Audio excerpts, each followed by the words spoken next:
पकड़ाइए हो गइले ना, पकड़ाइए हो गइले ना।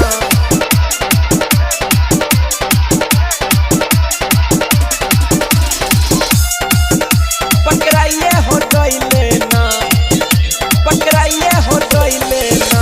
परीक्षा तो दैले गइले मैट्रिक के बोर्ड में पकड़ाइए हो गइले ना। परीक्षा तो दैले गइले मैट्रिक के बोर्ड में पकड़ाइए हो गइले ना। हाँ धराइए हो गइले ना। कि छोरी बापा दादा के बगरी खसाइए हो देले ना। कि छोरी बापा दादा के बगरी धसाइए हो देले ना। परीक्षा तो दैले गइले मैट्रिक के बोर्ड में पकड़ाइए हो गइले ना। हाँ धराइए हो गइले ना। कि छोरी बापा दादा के बगरी खसाइए हो देले ना।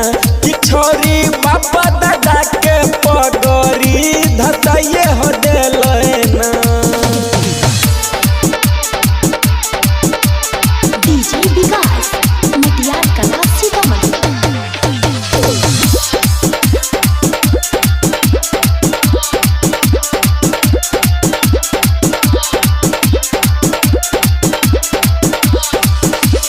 सेंटर में भइले सौसे गामा गाम हंगामा।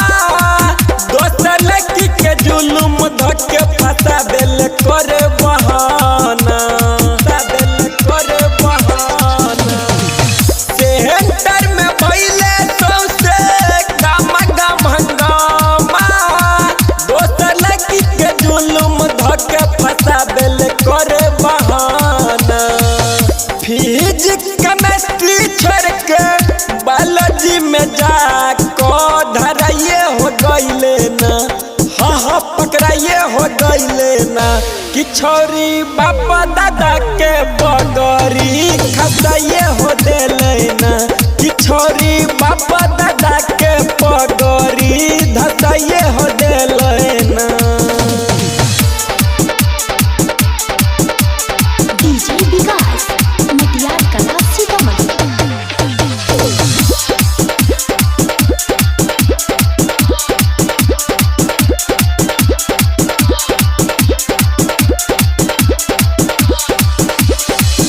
कोचिंग तो पढ़त रहे सुगन सर के पास में।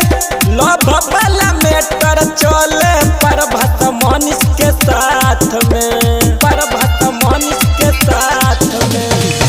कोचिंग तो पढ़त रहे श्रीराम सर के पास में। लव वाला मैटर चले रोमन सरोज के साथ में। प्रीतम राजानन राइटर रमेश राजगरिया धराइए हो देलकै ना। हाँ पकड़ाइए हो देलकै ना। कि छोरी बापा दादा के बगरी धसाइए हो देलै ना। कि छोरी बापा दादा के बगरी खसाइए हो देलै ना। परीक्षा तो दैले गइले मैट्रिक के बोर्ड में पकड़ाइए हो गइले ना। हाँ धराइए हो गइले ना। कि छोरी बापा दादा के बगरी